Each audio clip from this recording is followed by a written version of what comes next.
think relationships, like to being in a relationship, is a skill set that you learn to intermingle with somebody and be in the same house with them. It requires you to have a different type of attitude as to wanting to be solo all the time. Um, to the point about, well, let me see. To the point about, do married men or men in relationships get hit on more? I think that's true too. I think a pre-selection occurs. So it's like walking to a car dealership with a pre-approval letter. It lets somebody know that somebody wanted you. You know what I'm saying? And you had those skill sets. I think the natural answer for this, based off everything y'all said, would be polygamy, right?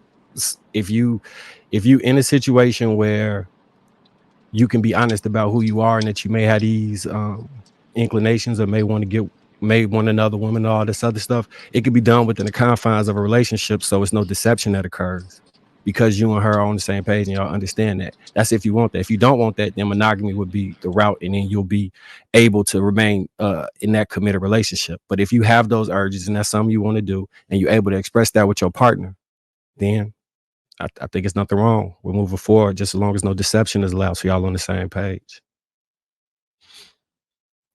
That's what's up. That's what's up. I appreciate that. I wanted to get Paris in here since she was the one that talked about it. Are you there, Paris? Okay, not yet. All right, Mike, who you got going? Shit, I was gonna go to Paris. Let me go to Sweeney. Let me hear what Sweeney got to say. Shit, I thought y'all was gonna get all the ladies out the way. Shit, they did. All of them. All the ladies, yeah, all the ladies that went. Damn. Shit. Chasing the taking man. We all know it occurs. There's some things I do disagree that was said on this panel that I can speak to. We know that it's true that women chase taking men. However, I will say this. She said that over 50% of women have admitted to trying to take another woman's man, and they only had a 33% success rate. That still says that majority of those men said no. So no, they are not all for the streets. Only 33% of them are for the streets. And it kind of almost aligns with the rates in which people cheat. We already know this.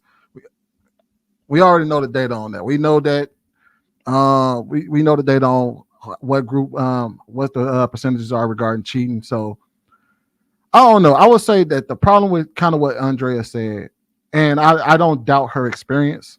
I think she has experienced a lot of men that were married who tried to attempt to get at her, or she's probably experienced a lot of men that have tried to attempt to get at her friends. However, we never talk about the man that didn't jump in your inbox. See, it's easy for us to say, if you see a bunch of married men jump in your inbox, you say, well, see, this is proof that all married men ain't shit. They all want to get at you. They all want to do this. But what about the man that didn't jump in your inbox? Just like we can always say, all these hoes is for the streets. All these hoes is gonna want to rich. All these hoes gonna go after the highest value man and all of that. For instance, like I said, I think a lady talked to me about this. It was a hairstylist, and I was complaining about Future, because we was talking about how all these women choose to be baby mamas and all of that, right? And she was like, and I used Future as an example. I said, man, he got 9 women pregnant. She was like, yeah, he got 9 women pregnant, but what about the thousands that told him no? What about the thousands that refused to have sex with him? What about the thousands that refused to have his baby? We never think about that. So I say the same thing. We always want to talk about how married men ain't shit, or these married men all for the streets, but you never talk about the ones that said no or didn't approach you. Paris, Andre, what's up? What's up, lady?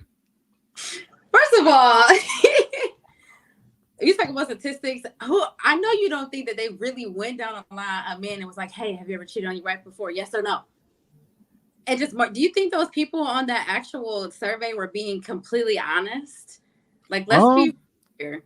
I mean, that may be true, but that's the only data we have to go on. Yeah, please. Let me explain to her how a survey goes. Right? Just to explain how a survey goes. I'm saying they would not ask. For honest. I'm not being disrespectful to you. I'm saying the way that the survey goes is that they ask women the question. It wasn't them asking the men. So when they said, "Okay, have you ever tried to get ever tried to solicit a man?" They said 50% said yes, and then 33% of those same women said that they were successful. It wasn't a question asked to the men. Okay, That's I need to see the article because at this point it's he say. You don't need to see no damn article. Stop it. Do. Stop it. Stop it. Okay, Stop so it. I'm here and I'm in traffic and I'm trying to like get some service. So okay, you kind of choppy. We can't hear you, Paris.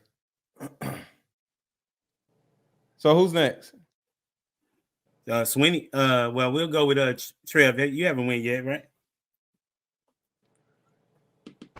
Yeah, I didn't go yet. Go All ahead. right, so there's a part of the video that resonated with me, right? Just to share idea that sometimes you have women who will actually go after men who are kind of already softened up, right? And even to go to Andrea's point real quick, that sometimes the men, they are accessible, right? And the reason why it would be easier to get those guys is because they need that 20%, or they want that 20%, right? Sometimes they want that 20%, and that's all they want. So it would be a lot easier for those women to go ahead and do that. There's a lot of men who do that. I know men and women who only deal with married people, right? And the reason why is because they don't have to do very much, right? And sometimes they don't want to just steal your man. Sometimes they just borrow them or wait for the right moment, because all you have to do is fulfill that 20%, whatever it is that they're missing. It could be sex. It could be maybe they don't pay them attention, or maybe they don't respect them. And they just might be easier to talk to, might be easier to be around, right? And this isn't anything good. I'm just trying to explain, what's going on. So a female will see that. They'll see the hole that needs to be filled, and they'll try and fill that hole. And it's so much easier to get close to a guy when that's all you have to do, because you don't have to do any of the gritty stuff. You don't have to watch children with them. You don't have to pay bills with them. All you got to do is go ahead, give them some McLovin, talk to them once in a while on the phone. And guess what? If the time is right and that's what you really want, then you could go ahead and push the other one out of the way, because he didn't even get the full opportunity to experience you in that way. And it probably wouldn't be a good situation, because once he tries to pay bills with you, raise his kids with you, none of that stuff is going to work out half the time. So I don't think it always works out, but I definitely see how that could happen and why some females would absolutely target a man who's married, because it's just a lot less that you would have to do.